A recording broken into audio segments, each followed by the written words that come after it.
quiero verificar si es que se escucha bien, y si es que se está viendo, en este caso, la presentación de PPT en la pantalla. Ignacio dice, yo quiero mi clase perdida. Sí, claro, ya la van a tener. Mi idea es, como las máquinas sincrónicas es un tema relativamente corto, lo vamos a ver, de hecho, bastante superficialmente. Mi idea es subir a lo mejor una clase extra o incluso dos clases extra resolviendo algunos ejercicios o viendo algunos detalles particulares de algunas situaciones con máquinas sincrónicas que valdría la pena ver. Eso, por supuesto, de manera asincrónica para subírselos y que no pierdan entonces esta cátedra que no se hizo el lunes. Sí, profe, todo ok, me dice Esteban Césped, impecable. Bien, entonces, momento que aquí vamos a cambiar aquí. Ahora viene una parte que yo prefiero tomarla con calma y esta clase dedicarla enteramente a este tema, que es el de los diagramas fasoriales. Porque las máquinas sincrónicas pueden ser generadores o pueden operar como generadores o bien pueden operar como motores. Y dentro de cada uno de estos dos modos de operación, a su vez, hay dos modos de operación más, que es cuando tenemos un generador que está sobreexcitado o subexcitado. Y en el caso de los motores también, podemos tener motores subexcitados y sobreexcitados, y justamente lo que vamos a realizar hoy. Entonces, como tabla de contenidos para lo que tenemos que revisar hoy, en primera instancia, hacer una breve introducción a los diagramas fasoriales, cómo se construyen, qué reglas hay que considerar, qué cantidades físicas se pueden involucrar, entre otros. Oh, aquí se fue el 2, pero ahí se fue. En segunda instancia, hablar de los diagramas fasoriales aplicados a los generadores sincrónicos. Y en este caso, separar este capítulo en dos, esta sección en dos, que considera primero el caso de sobreexcitación y luego el de subexcitación. Y vamos a ver qué significa eso, qué involucra, qué ocurre con la regulación de voltaje, entre otras cosas. En tercer lugar, justamente trabajar con los diagramas fasoriales, pero esta vez aplicados a los motores sincrónicos también en esos dos modos de operación. Y saber qué es lo que eh, permite o hace o genera estas dos diferencias, el caso subexcitado y el sobreexcitado. ¿Cómo es que se logra tener un motor funcionando con sobreexcitación o con subexcitación? Y por último, como cuarto punto, es hacer una estimación o mostrarles una de las posibles estimaciones que se hace para poder obtener la potencia y el torque a partir de los diagramas fasoriales. Y en este caso, en este último en el cuarto capítulo que vamos a ver hoy, nos vamos a centrar en la operación como generador. Netamente porque en la industria van a encontrar que las máquinas de sincrónicas, por lo menos, van a ser ocupadas como generador una gran mayoría de las veces. Motores sincrónicos es difícil de encontrar. Hay, por supuesto que sí, pero en mucho menor medida que los generadores síncronos. Bien. Entonces, lo primero que tenemos que saber aquí y que por supuesto que quiero que les quede claro y que lo repasen y que lo vean y que lo revisen, es el concepto de diagramas fasoriales y para qué es que se ocupa. Entonces, los diagramas fasoriales, primero que todo, son representaciones geométricas. Ustedes ya deben recordar fasores de teoría de circuito uno, digamos, de ese tipo de asignatura, y que representaban cantidades físicas complejas, llámese corriente, llámese tensión, que había una parte real de la corriente, una parte imaginaria de la corriente, una parte real de la potencia, una parte imaginaria de la potencia, reactivo. Entonces, como tal, y como justamente el evaluar o analizar circuitos eléctricos involucra tener que estar analizando números complejos, entonces los diagramas fasoriales de por sí son inherentemente útiles para poder analizar circuitos eléctricos en corriente alterna. Corriente alterna habla de alguna cantidad física oscilante, de una cantidad física que varía con el tiempo de manera periódica, y eso se puede representar mediante fasores y esos fasores mediante un diagrama fasorial. Entonces, ¿qué cosas son relevantes para analizar circuitos mediante diagramas fasoriales, o qué reglas hay que respetar, o qué cosas son las que nosotros tenemos que tener en cuenta a la hora de hacer un diagrama fasorial, a la hora de poder construir uno de estos diagramas fasoriales para representar lo que ocurre en un circuito. Primero, solo se tiene que considerar para la suma vectorial, que ya vamos a ver a qué me refiero con esto a través de un ejemplo trivial, solo se considera una cantidad física en el diagrama fasorial. Algo muy parecido al diagrama de cuerpo libre en física mecánica. En el diagrama de cuerpo libre siempre se tomaba una sola cantidad física que era la fuerza. Uno veía qué era lo que ocurría sobre un cuerpo, lo dibujaba como un punto, y a partir de ese punto salían las distintas fuerzas que actuaban sobre ese cuerpo, pero solamente para poder hacer el balance de todo, tenían que dibujarse o considerarse fuerzas. Por más que hayan aceleraciones, velocidades o otras cantidades físicas involucradas, las que centrales para el diagrama de cuerpo libre eran fuerzas. Bueno, en el diagrama fasorial ocurre lo mismo. Solo se considera una cantidad física para el cálculo vectorial. Vale decir, si ustedes están haciendo un diagrama fasorial con corrientes, entonces todos los vectores que ustedes dibujen, o en su gran mayoría los centrales con los que se va a considerar la suma vectorial, tienen que ser corrientes, corrientes con corrientes. Por otro lado, si ustedes están trabajando con tensiones, que se va a ser el caso que nos va a tocar trabajar hoy, solamente son las tensiones las que se dibujan, las que se ponen, las que se ubican, las que se suman después vectorialmente. Por supuesto que de eso se trata todo. Por ejemplo, ley de Kirchhoff de tensión, solamente se está trabajando, se va a trabajar con tensiones. La ley de Kirchhoff de tensión es solamente aplicable a tensiones y por lo tanto en el diagrama fasorial tienen que aparecer esas tensiones involucradas en el circuito. Ahora, otras cantidades físicas, como la corriente, como la resistencia, como reactancia, como operadores, pueden servir de apoyo y pueden dibujarse, pero como por encima, así como con línea punteada, para no confundirse y no desviar el foco del diagrama fasorial. Entonces acá yo les traigo, me falta el último punto, que es que el operador J, que nosotros ya lo conocemos de análisis de sistemas, etcétera, este operador J que es el imaginario, cuando yo multiplico algo por J, que normalmente se entiende como que yo estoy derivando, casi, estoy derivando una expresión, hay que recordar que todos los fasores, o en general todo este sistema de representación se basa en que las señales se representan mediante una suma de cosenos y senos, o derechamente son senoidales. Por lo tanto, cuando uno deriva un seno, la forma de onda se mantiene, pero lo que sí se genera es un desfase, porque los senos se convierten en cosenos, que un seno se convierta en coseno involucra un desfase de 90 grados. Además, por supuesto, de que el parámetro omega, que es la frecuencia angular de la cosenoidal, también va a salir multiplicando toda la expresión completa. Entonces, ¿qué es lo que me importa a mí? Para efectos de diagramas fasoriales, cada vez que veamos una J, cada vez que veamos J multiplicando a cualquier término, eso qué es lo que hace es que el fasor original cambia su orientación en 90 grados en sentido positivo. Por este desfase que se produce, que justamente el J se asocia a la derivación respecto al tiempo de una senoidal y bueno, por supuesto en circuitos eléctricos, y eso involucra un desfase de 90 grados y por lo tanto una reorientación de un fasor 90 grados y cambiar su orientación en 90 grados en sentido positivo. Entonces, aquí estas tres cosas las voy a mostrar, o estas cosas finalmente las voy a mostrar en este siguiente ejemplo que es trivial, pero nos sirve para poder analizar estas cosas. Entonces, por ejemplo, el típico circuito simple, muy simple, en el que tenemos una fuente de tensión que vamos a dibujar al tiro como alterna, una fuente de tensión alterna, vamos a tener un inductor, y a ese inductor le va a corresponder una cierta reactancia, que nosotros ya sabemos que es 2pi por la frecuencia por la inductancia. Este 2pi por f corresponde a este omega que sale de toda esta expresión. R, la resistencia, tenemos la corriente I.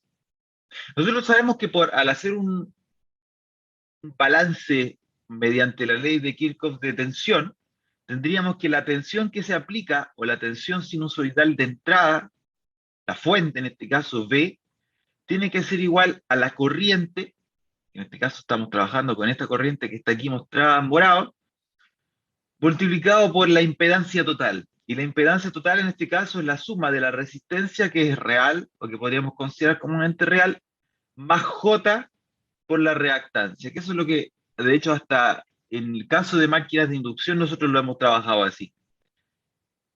Todo eso multiplicado por la corriente. Entonces tenemos caída de tensión, que podríamos llamar I por X J, que esta sería la caída de tensión en el inductor, más I por R,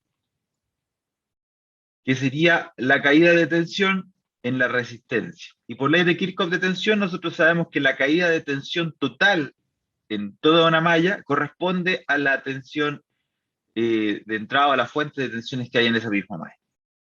Entonces ahí es donde viene el punto. ¿Cómo se ocupa o cómo se hacen los diagramas fusoriales? Y todos estos los vamos a ir haciendo a mano para que ustedes vean cómo se construye desde cero, para que después lo podamos aplicar a máquinas sincrónicas, y de aquí en adelante también va a ser lo mismo. Entonces fijémonos en lo siguiente. Primero, vamos a centrar un vector. Ustedes ven en qué ubicación lo ponen, si lo ponen vertical, horizontal, eso es a criterio de ustedes. Por ahora yo prefiero ponerlo horizontal, y que va a ser nuestro vector tensión B. Nuestro vector tensión B, vamos a considerar que nuestro B tiene un ángulo cero. Como tiene un ángulo cero, entonces acá está el origen de mi sistema, de mi diagrama fusorial. Yo dibujo mi vector o mi fasor tensión con ángulo cero. Recordar que el ángulo cero se mide a partir del eje X positivo y se mide de manera positiva en este sentido que está acá. Si es que yo empiezo a ver ángulos, por ejemplo, voy a tener una corriente que tiene un ángulo de 30 grados positivos, esos 30 grados positivos son en sentido contrarreloj. Esto es igual de referencia que en física mecánica. El sentido de giro positivo se define por convención a sentido contrarreloj. Entonces, tenemos nuestro vector tensión, y lo que sabemos nosotros además es que toda esta impedancia completa está formada por una resistencia y está formada por una inductancia. Luego, es de suponerse que como tenemos una impedancia que tiene una componente inductiva, entonces esta que podríamos llamar una carga es una carga inductiva. Y cuando tenemos una carga inductiva conectada a una fuente de tensión, entonces lo que esperaríamos nosotros es que el factor de potencia esté en atraso. Vale decir, vamos a tener una componente inductiva y la corriente va a atrasarse con respecto a la tensión. Corriente en atraso. Entonces aquí recordar que cuando ustedes tienen una carga que es inductiva, lo voy a escribir por acá, carga inductiva,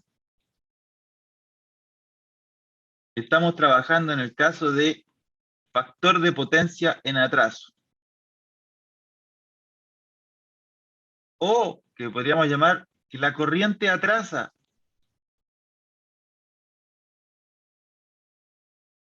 a la fasor de tensión. Atención, la vamos a poner aquí.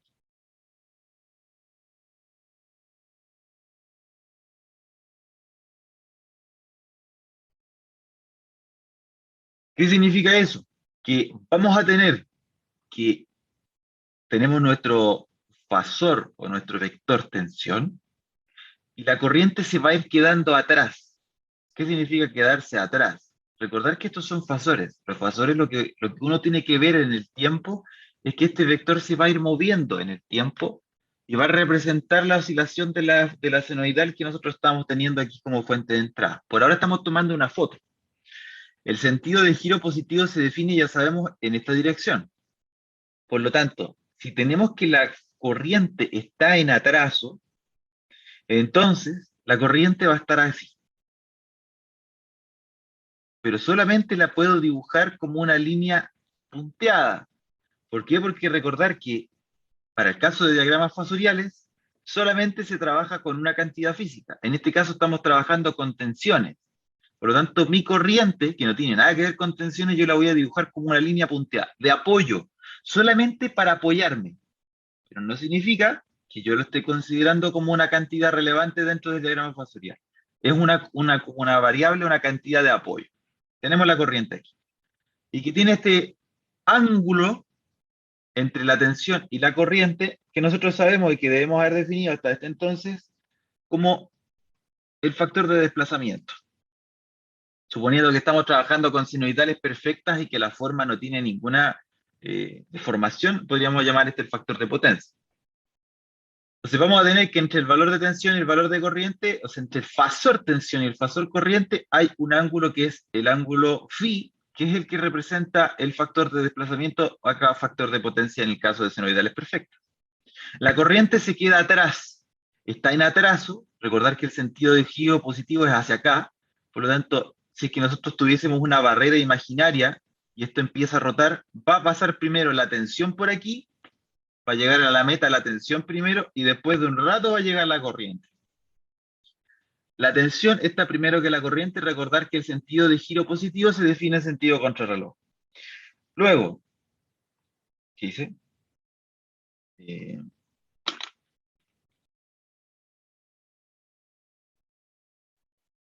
Chan. En alguna parte marqué probablemente borrar todas las entradas manuscritas de la diapositiva. Bueno, lo hacemos rápidamente de nuevo. Entonces, tenemos fasor tensión, tenemos el apoyo de la corriente, corriente en atraso porque tenemos una componente inductiva, este que es el ángulo del factor de potencia, y lo que viene a continuación es lo siguiente. Para hacer nuestro diagrama fasorial, tenemos que considerar tensiones, y las tensiones involucradas están dadas por nuestro LKB. Acá de hecho esto lo vamos a poner en morado. Tenemos nuestra tensión, y esta va a ser corriente por Jx y por Ji. Jx más I por R. Todo esto es igual al valor de tensión.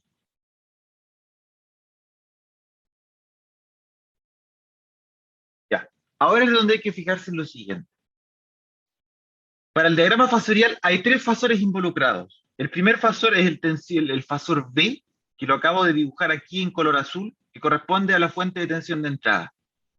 Luego, eso tiene que ser igual a la suma de dos fasores, a su vez, que uno acompaña a la corriente siendo multiplicada por una resistencia y el otro está multiplicado por un J. Y eso es lo que vamos a ver qué es lo que significa. Partamos por el simple, que es este.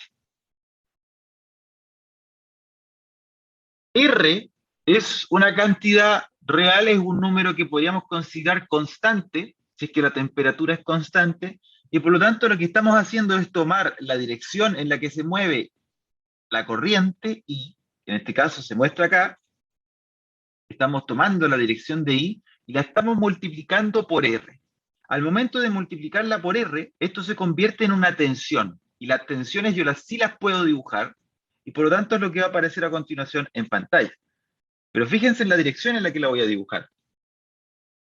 Esto es lo relevante, por eso que la construcción de esto, que no es nada complicado, es lo que hay que tener en cuenta aquí.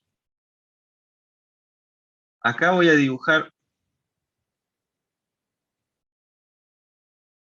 ese fasor, que este fasor, yo les digo, va a ser I por R. Este fasor rojo que aparece aquí es un fasor tensión, es una tensión, porque estoy multiplicando corriente por resistencia y eso es una caída de tensión. Y por lo tanto, yo sí lo voy a dibujar en mi diagrama de fasorial con una línea continua, porque sí es una cantidad física que corresponda. Solo una cantidad física hay que considerar en el diagrama fasorial. Tensiones se suman vectorialmente las tensiones. Después, hay que considerar el otro fasor que nos queda, que es este que está aquí. Vamos a ver qué color podemos ocupar. Ver, ese. Para poder considerar este, primero tenemos lo siguiente. es la corriente multiplicado por un valor de reactancia que podríamos considerar constante para efectos de una frecuencia constante, y todo esto lo multiplicamos por J. Y el J, recordar aquí, hace que los fasores cambien su orientación en 90 grados en sentido positivo. ¿Eso qué quiere decir? Que si nosotros tenemos que la corriente va en este sentido, vamos a ver cómo dibujo con negro, voy a hacer acá como una suerte de zoom.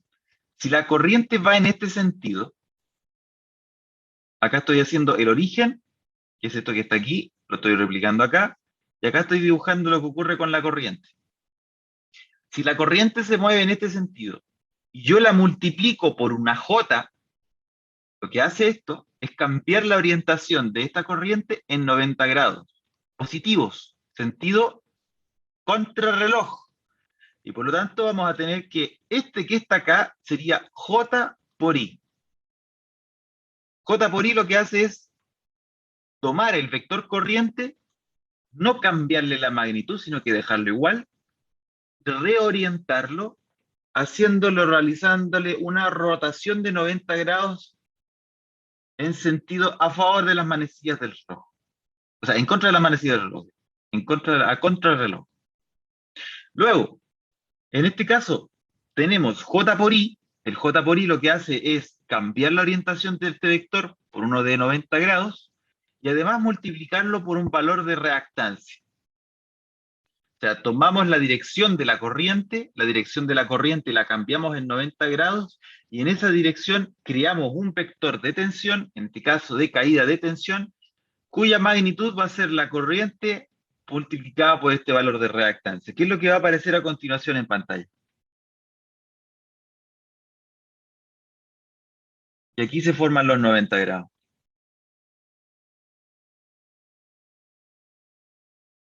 Y este vector verde, que está 90 grados, bueno, no dibujé muy bien, pero se entiende que estos son los 90 grados que hay aquí.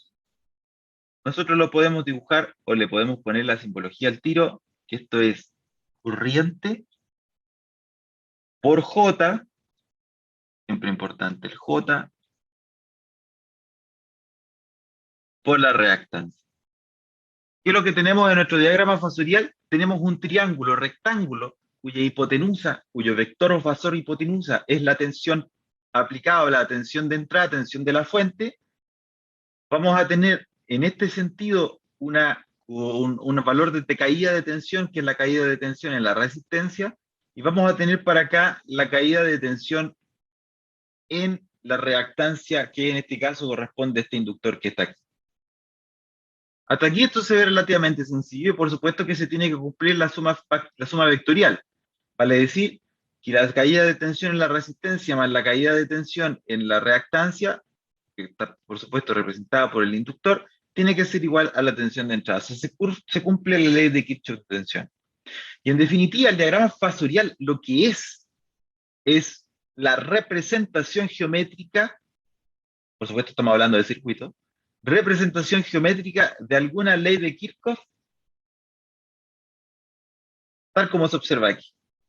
Tenemos nuestra ley de Kirchhoff, la ley de Kirchhoff la representamos de manera geométrica mediante vectores, fasores, y de esta manera tan sencilla como se ve aquí. Luego, ahora vamos a pasar a hacer este mismo ejercicio, que ahora sí voy a borrar aquí esto, porque esto finalmente es lo que se obtiene ahora más bonito, esto es lo que ustedes tienen en su PPT, tensión R por I, J por X por Y, lo vamos a empezar a hacer con la máquina sincrónica y el circuito equivalente que obtuvimos nosotros en la clase anterior. Entonces, en el generador síncrono vamos a partir, o sea, tenemos que nuestro diagrama de potencia, nuestro flujo de potencia va desde lo mecánico a lo eléctrico. Lo eléctrico es la salida. Y lo que vamos a tener es que dependiendo de la carga, ojo, de la carga que tenga conectado un generador síncrono, se puede tener una operación de subexcitación o sobreexcitación.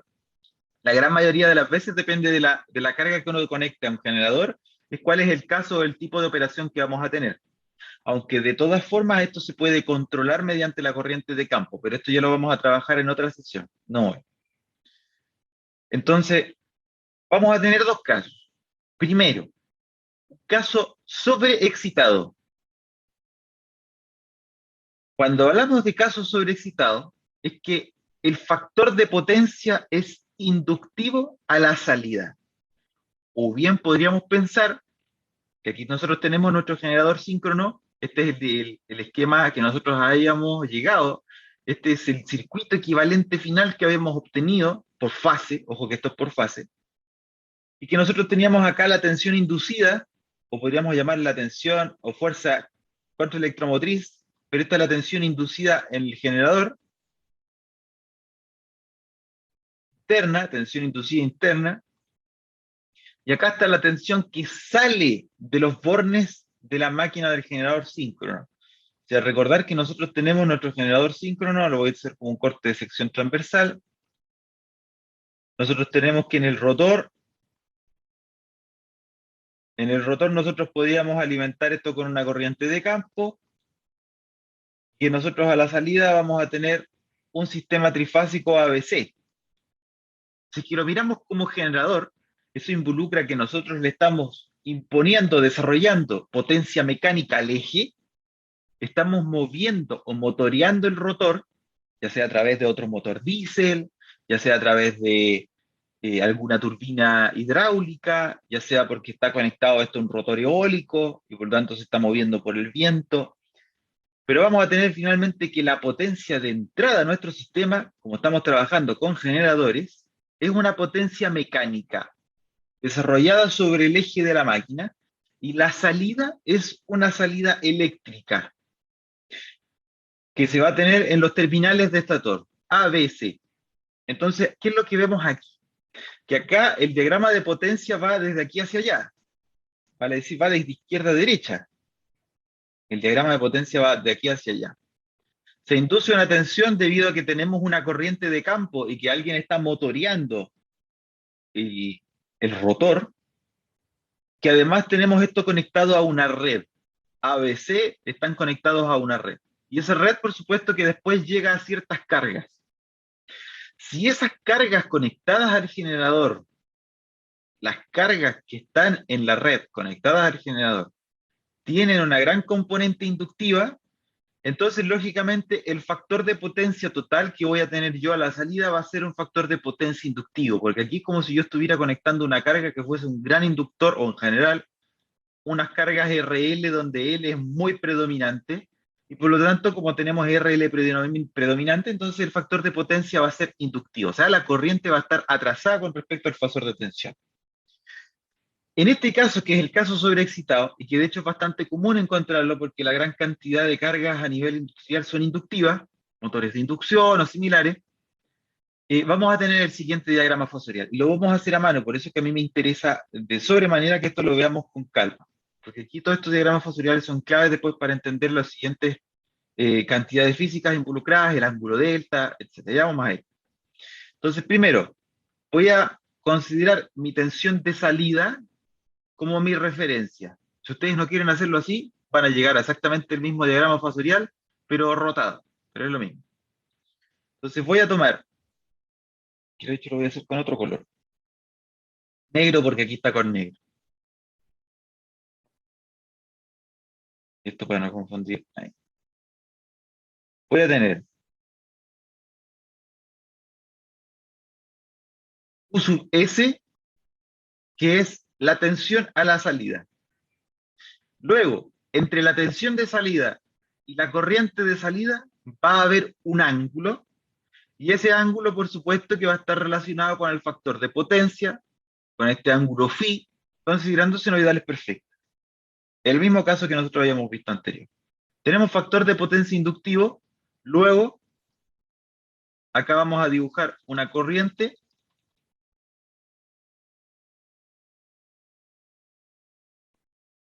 que me faltó poner también acá esto.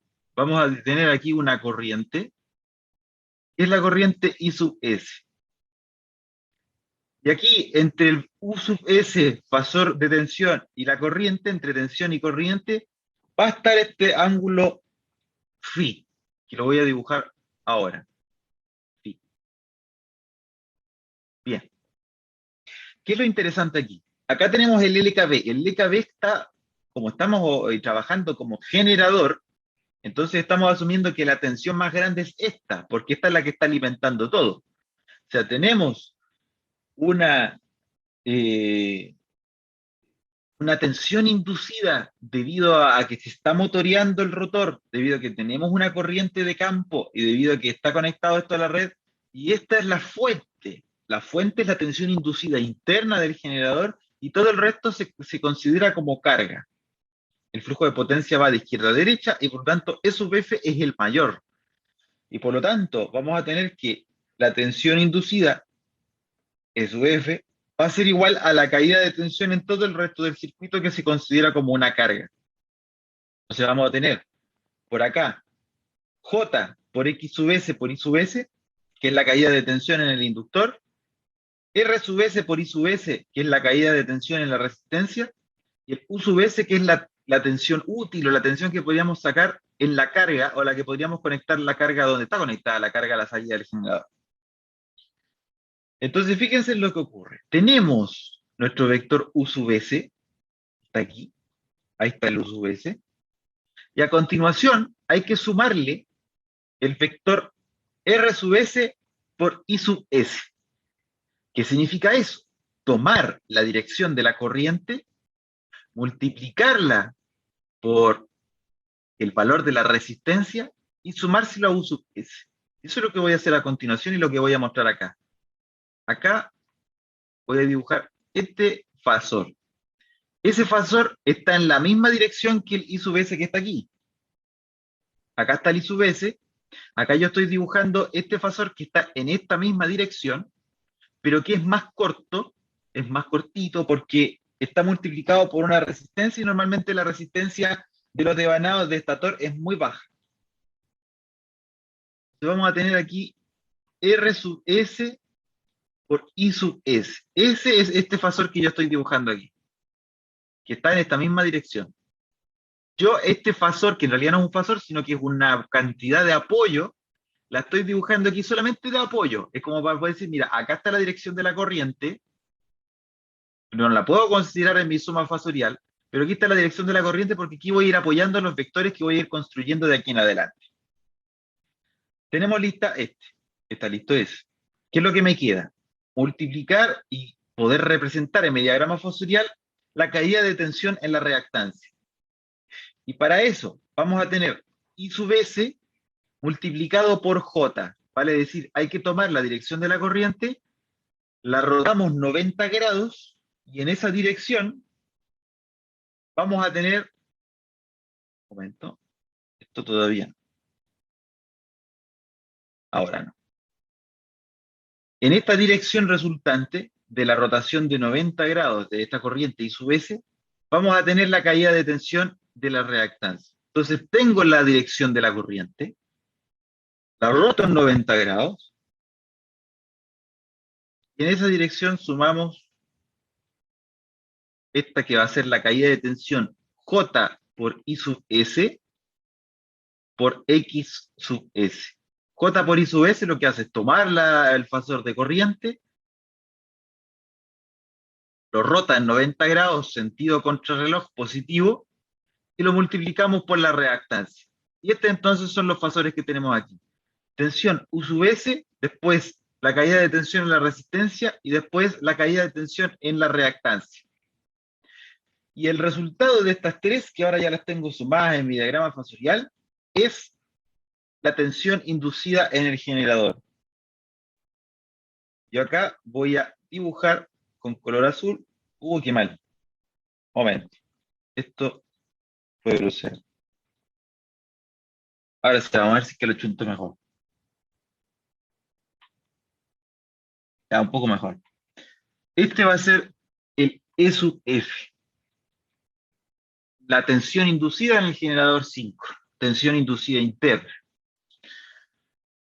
Aquí es donde empiezan a aparecer algunas variables y ángulos relevantes para el análisis de las máquinas sincrónicas que ya vamos a ver. Este ángulo que está aquí, que es el ángulo entre la tensión de salida o la tensión aplicada o vista en los terminales de la máquina, que sería esta tensión que está aquí, pero dividida en raíz de 3 dependiendo de la conexión, y la tensión inducida interna del generador síncrono se define como el ángulo delta entre la tensión inducida, E sub F, y el vector de tensión de salida en los terminales. Y a su vez, el ángulo que hay entre la tensión inducida interna y la corriente de estator, por si alguien en algún momento llega a encontrar algo de este estilo, en algunos libros se llama beta, el ángulo beta. O sea, están estos tres ángulos. El ángulo phi, que lógicamente es el ángulo representado por el desplazamiento que hay entre la forma de onda de la tensión entre terminales y la corriente de terminal o la corriente de entrada de línea. Vamos a tener que delta es el ángulo entre las dos tensiones del sistema, que es la tensión de entrada, o en este caso tensión de salida de los terminales y tensión inducida, y vamos a tener que el ángulo beta es el que hay entre la corriente de salida y la tensión inducida interna de la máquina. Y esto, entonces, tal como aparece aquí, es lo que está en la diapositiva. Ja, lo hubiese calcado. Esto. Y que es lo que ustedes van a ver después en el PDF subido al aula. Tal cual como se muestra. Este es el diagrama fosorial, que ojo, es en un caso específico, sobreexcitado, factor de potencia inductiva a la salida. Depende de la carga a la que se conecte. ¿Qué es lo que ustedes pueden notar aquí a simple vista? Que normalmente ocurre que la tensión inducida interna en su magnitud es mayor, o se puede ver que es mayor, en la mayoría de los casos, a la tensión de salida de los terminales. Acá es de cajón, y uno tiende a pensar así. Digo, lógico, pues si estamos hablando del generador, esta tiene que ser la mayor tensión de todas, y acá va a ir cayendo, va a ir cayendo, va a ir cayendo, tener algo en la salida. Entonces la tensión en la salida debiese ser menor a la tensión en la entrada, pues es lógico por el LKB. Y por eso que se tiene esta ecuación que está aquí. Bueno, esto se cumple solamente en este caso, y vamos a ver qué es lo que ocurre en el siguiente. Segundo caso, caso subexcitado. Cuando hablamos de que un generador síncrono está operando con subexcitación, es porque tiene un factor de potencia capacitivo a la salida. Vale decir que la corriente está en adelanto con respecto a la tensión, y vale decir que nuestro generador está conectado a cargas que de por sí son con una alta componente capacitiva. O sea, son cargas del tipo RC. Podrían ser otros generadores síncronos operando en modo de compensación, en caso de tener muchos acondicionadores de potencia o convertidores, por ahí ese lado también podemos tener cargas que se representen como RC, etc. Entonces, en este caso en particular, fíjense lo que va a ocurrir. Vamos a ir dibujando, primero vamos a tener nuestro LKB, tal cual es exactamente el mismo porque el modo generador no cambia, estamos trabajando con un generador y por lo tanto esta debe ser la tensión que alimenta todo el resto. Tenemos la tensión inducida, que la tensión inducida es la que alimenta el resto, y por tanto vamos a tener que el resto van a ser las caídas de tensión en la reactancia, caída de tensión en la resistencia y luego la tensión disponible para la carga. En este caso vamos a tener lo siguiente. Primero, dibujamos nuestro vector tensión, U sub S, ángulo cero, dibujo mi tensión U sub S. Luego, con respecto a U sub S, voy a, no que dibujar, pero voy a apoyarme, voy a hacer como un bosquejo, un borrador de cuál sería la dirección en la que tendría que estar la corriente. Como la corriente está en adelanto, porque tenemos un factor de potencia que es capacitivo, entonces vamos a tener que la corriente o la dirección de la corriente debiese ser algo de este estilo. Ahí. Corriente y sub S. Ahora vamos a tener este que es nuestro ángulo phi, que es nuestro ángulo de factor de desplazamiento, o de factor de potencia, si es que estamos trabajando con senoidales perfectas, pero la corriente está en adelanto, vale decir que tiene un ángulo positivo con respecto al factor de tensión. Si es que yo por acá imaginaria que yo tuviera una línea de meta y esto empezaran a girar, el morado va a llegar primero y después va a llegar el negro. Primero va a llegar la corriente y después va a llegar la tensión. Y por eso que se considera que la corriente está en adelanto, está adelantada, está en un ángulo mayor positivo con respecto a la tensión. Luego, vamos a empezar a aplicar el LKB y ponerlo aquí. Hasta aquí tenemos el U sub S dibujado.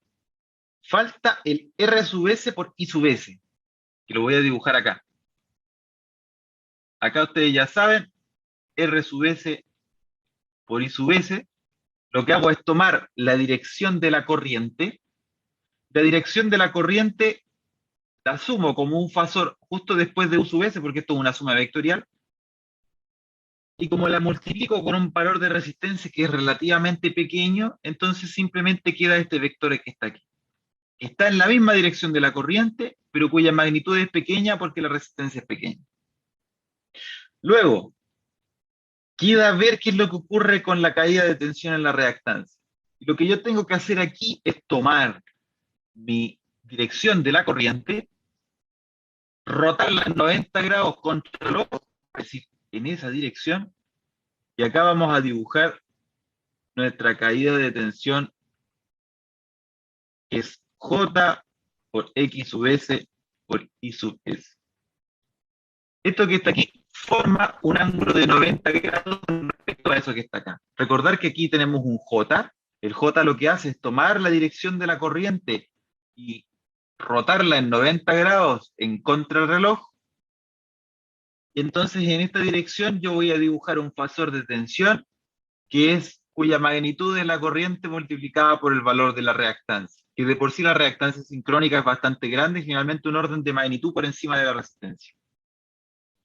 Y en definitiva vamos a tener que de la suma fasorial y vectorial que estamos viendo aquí, vamos a tener nuestra tensión inducida E sub F. Vamos a ver cómo anda el pulso de nuevo. No, no la chunté.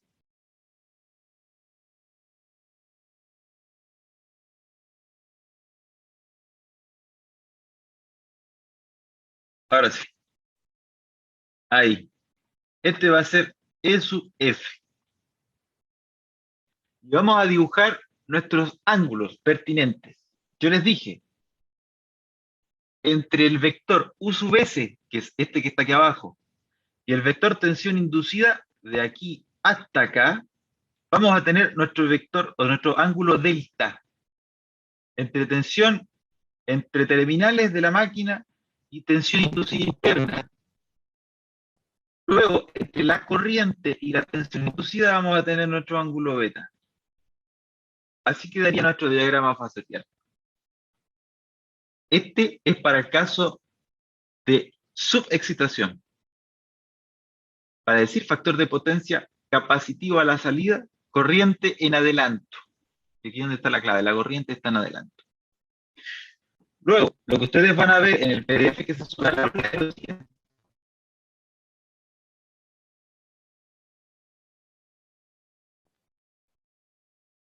esto que está aquí, que es idéntico.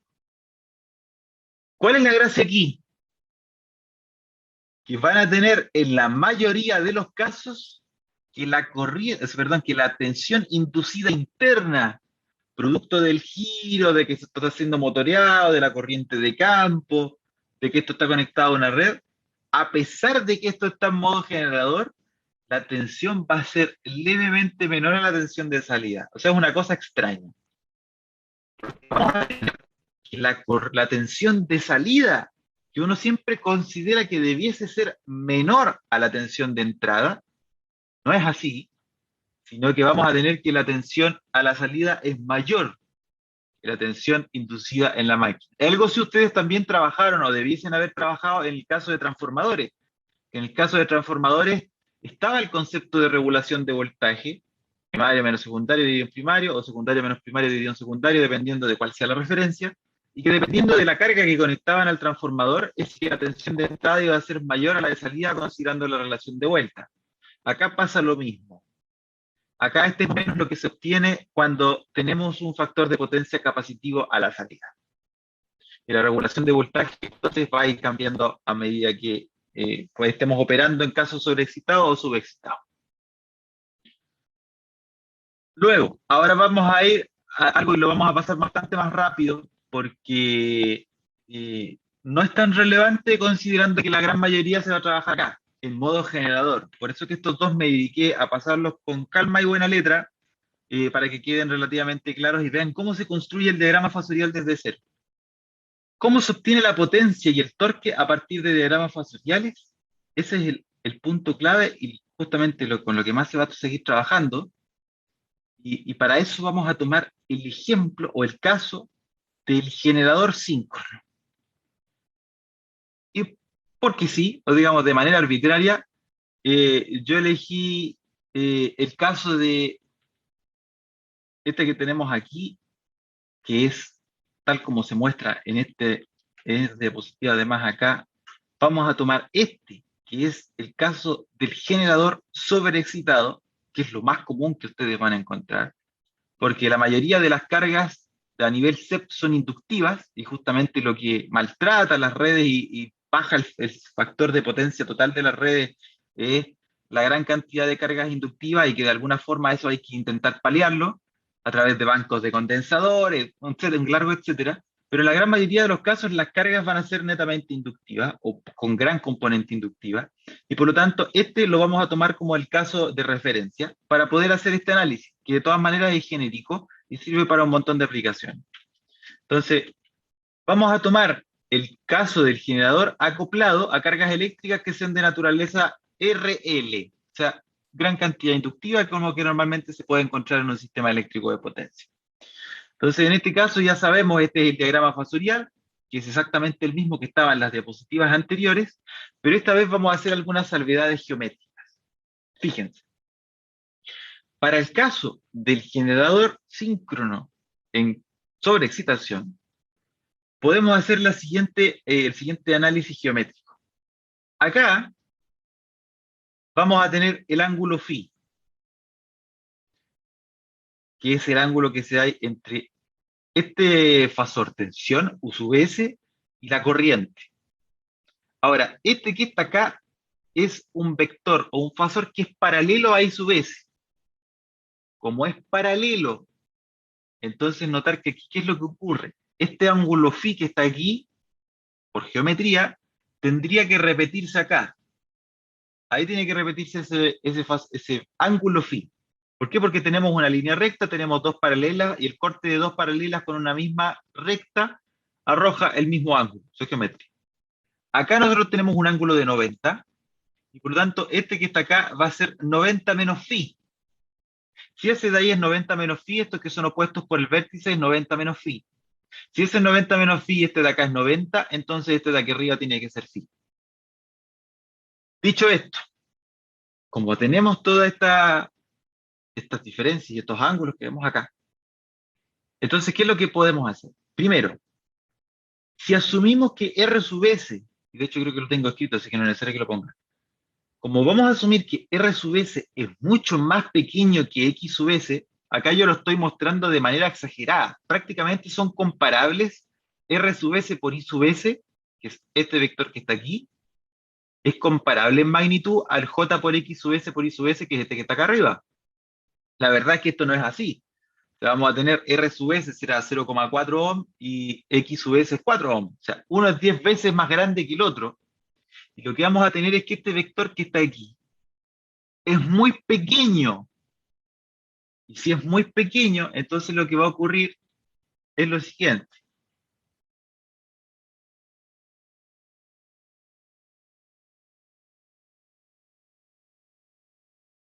Vamos a ver que en la realidad, sin esta exageración que está aquí, el R sub S por I sub S llega como hasta por ahí.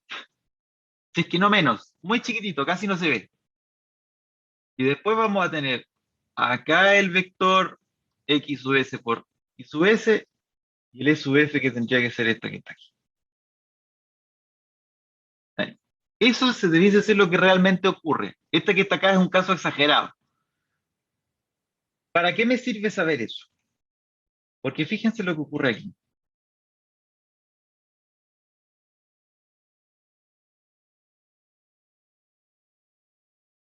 Este ángulo que está aquí es phi. Fíjense que la componente, esta que está aquí, de este fasor, de este vector que está aquí, yo creo que lo voy a tener que dibujar de nuevo para que se entienda mejor, porque aquí hay una ensalada de... A ver si lo puedo hacer, yo creo que sí lo puedo hacer.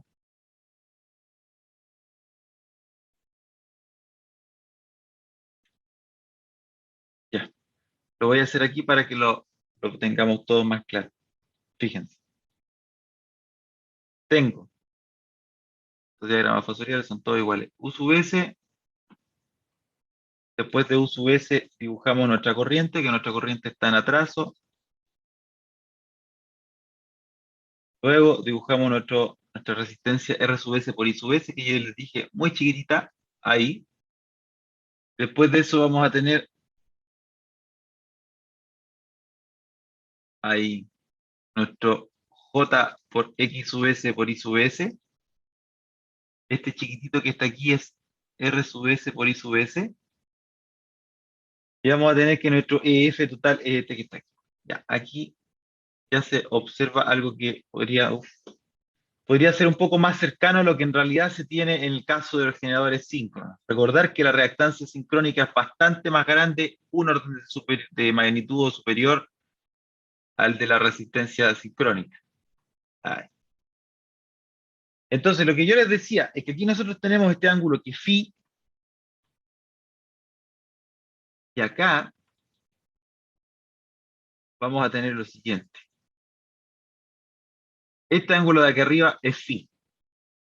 Y podemos o podríamos asumir lo siguiente.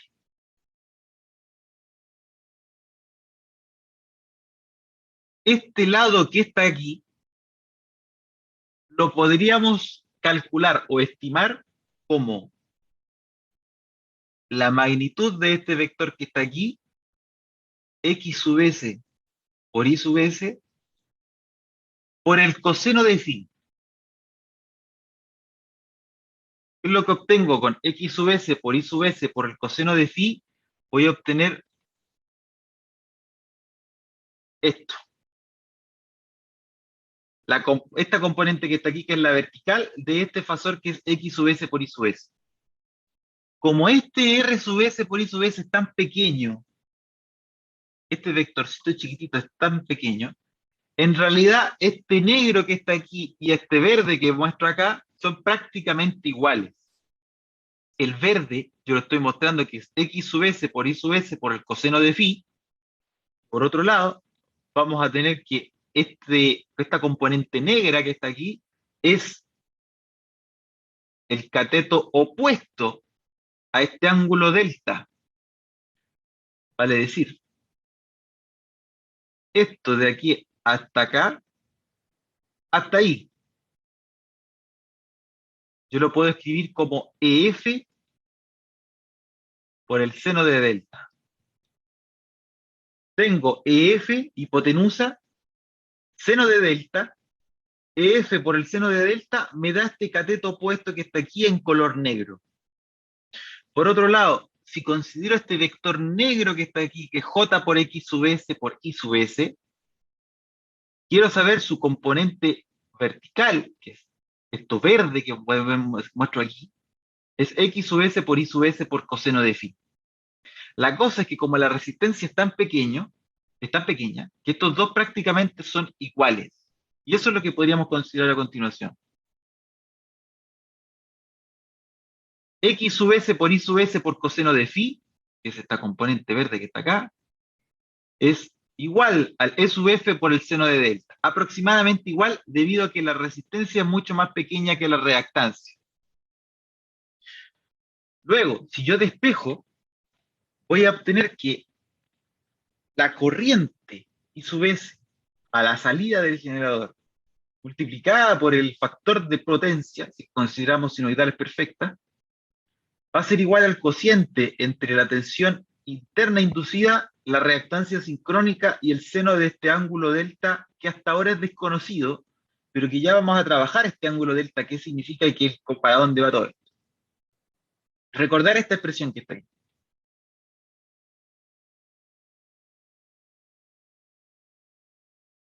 A la salida del generador, nosotros sabemos, y esto ya es de circuitos básicos, que como este es un equivalente monofásico, queremos saber qué es lo que ocurre aquí a la potencia a la salida, es potencia a la salida va a ser 3 veces. ¿Por qué? Porque es el número de fases. Esto es M, es una máquina trifásica y por lo tanto es 3 veces la potencia de salida de cada una de estas fases dadas por el circuito equivalente. Luego, la potencia de salida, bastante simple, tensión de salida, corriente de salida y el coseno del factor, o sea, el coseno del ángulo que hay entre tensión y corriente, que finalmente habla del factor de potencia. Pero nosotros de la diapositiva anterior sabemos cuánto vale I sub S por coseno phi. Sub S por coseno phi es esta expresión que está acá. Y esto yo me lo voy a traer para acá. Vamos a cambiar el I sub S coseno de phi, que nosotros sabemos que es la tensión inducida interna del generador dividido en su reactancia sincrónica por el seno de delta, que es el ángulo de carga. Y con eso vamos a obtener que la potencia de salida a partir del diagrama fasorial y a partir del circuito equivalente se puede obtener como 3 veces, donde 3 es el número de fases, por la tensión de salida en los terminales de la máquina, o en general esta sería como la tensión de la red, podríamos llamar tensión de la red, por la tensión interna del generador, que esto va a ser la materia o el contenido de los ejercicios, vamos a tener que ir determinando estas distintas cosas, dividido en la reactancia sincrónica, que la reactancia sincrónica es un parámetro conocido de la máquina, y que ya vamos a ver en la siguiente sesión, que se obtiene a partir de algunos ensayos, por el seno del ángulo de carga. Aquí es donde viene lo más importante, que es lo que vamos a analizar, qué es lo que significa y cómo se produce este ángulo delta. Si despreciamos las salidas, o sea, las pérdidas a la salida del generador, o sea que las pérdidas en la resistencia R sub S es muy pequeña, por lo tanto la potencia de salida activa es más o menos la potencia electromagnética que se está desarrollando al interior del motor del generador sincrónico, entonces podemos aproximar o estimar que la potencia electromagnética, la potencia inducida aquí adentro en la máquina sincrónica, es igual a la potencia activa de salida. Podríamos estimarlo, si es que, por supuesto, estamos despreciando las pérdidas a la salida del generador. Si no, aquí tendríamos que considerar esto. Tendríamos que considerar aquí las pérdidas extra. Entonces, la potencia electromagnética también se puede aproximar como esta expresión, que es 3 veces la corriente de la red por la tensión inducida interna dividido en la reactancia sincrónica, que es la reactancia, un parámetro conocido de la máquina, por el seno del ángulo de carga. Y fíjense, a partir de esto, que nosotros podemos determinar el torque simplemente como la potencia dividido en la velocidad sincrónica, porque eso es lo que hemos trabajado hasta ahora, pero si asincrónica porque aquí no se tiene el caso del motor de inducción. Acá no se trabaja con un deslizamiento. Recordar que las máquinas sincrónicas solamente operan a velocidad sincrónica. La única velocidad a la que operan si no se salen de sincronismo. Luego, el torque electromagnético va a ser esta expresión final. Vale decir, la potencia dividió en la velocidad sincrónica. No hay nada más que eso. ¿Para qué es relevante esto? Que hay algunas observaciones que se pueden hacer. La potencia y el torque varían senoidalmente con respecto al ángulo de carga delta, que ya vamos a explicar de qué va este ángulo delta, que nosotros hasta ahora sabemos que es el ángulo que se produce entre la tensión interna, E sub F, y la tensión en terminales, U sub S. El ángulo que hay entre la tensión en terminales y la tensión interna es este ángulo delta. La máxima potencia de torque se obtendría con delta igual 90 grados, aunque eso es teórico, ya vamos a ver la próxima sesión por qué. Por último, como la tensión en terminales es constante, impuesta por la red eléctrica, o sea, U sub S es constante, Vamos a considerar que esto está siendo conectado a una misma carga y por lo tanto esto también debiese ser constante hasta cierto punto. La potencia y el torque pueden modificarse al variar la tensión inducida de la máquina. O sea, esto U sub S es constante porque está dado por la red. Omega sub S es un parámetro constructivo que depende de la frecuencia. Es una constante, si consideramos que la frecuencia es constante. La reactancia es algo que también es constante si es que la frecuencia es constante. Y por lo tanto, la única forma de poder modificar la potencia o el torque es modificando cuál es la tensión inducida interna en la máquina. SUF lo podemos variar. La manera de poder variar la tensión inducida interna es a través de la variación de la corriente de campo, que ya vamos a ver cómo que se hace ese control en específico. Cuando la máquina sincrónica opera a velocidad constante, para decir conectada a la red eléctrica que tiene una sola frecuencia, en que eso es constante, esto es constante y eso es constante, la curva torque-velocidad de la máquina sincrónica es una línea recta vertical. Y es una cosa muy, muy extraña. Nosotros acostumbrados a nuestras máquinas de inducción que tenían esta curva torque característica, o sea, velocidad, torque, curva característica torque-velocidad. Ahora lo que vamos a tener es lo siguiente, con esto termino hoy. Primero, la potencia de la máquina está dada por 3 U sub S, E sub F, partido en X sub S por el seno de delta. La potencia depende del ángulo de carga, delta. Potencia y torque dependen del ángulo delta. De esta forma. Y la curva torque-velocidad es así.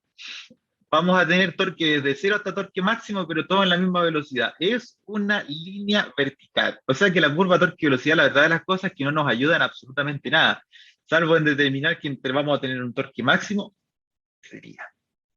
Pero aquí es donde está el análisis y esto es lo que vamos a continuar trabajando a partir de la próxima sesión el día lunes.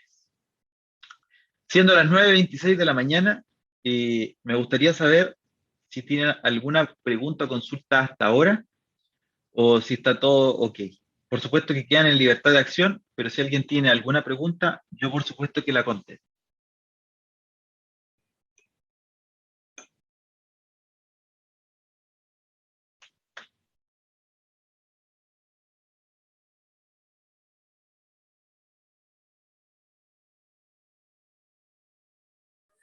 Profe, yo tengo una duda, pero Sí, al final de la clase, por favor.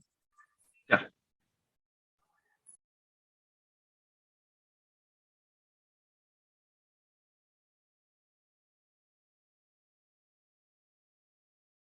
Bien. Como nadie más tiene duda, entonces dejo de grabar